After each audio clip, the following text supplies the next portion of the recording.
Фото жана видеого градиент кошуу үчүн Instagram баракчага киребиз. Плюсик белгисин басып историяга киребиз. Андан галереядан керектүү материалды тандап алабыз.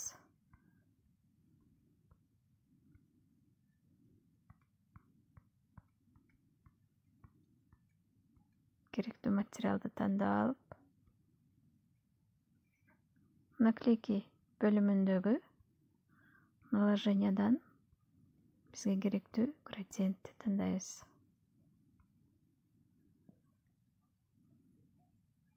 Мынакей. Эми буга жазууну пайдалансак болот.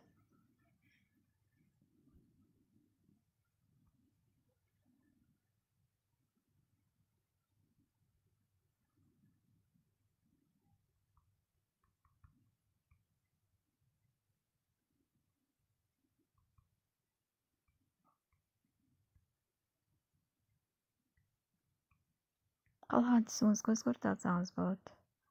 Мынакей. Жана дагы каалагандай кылып кооздоп стикерлерди коюп кооздосоңуздар болот.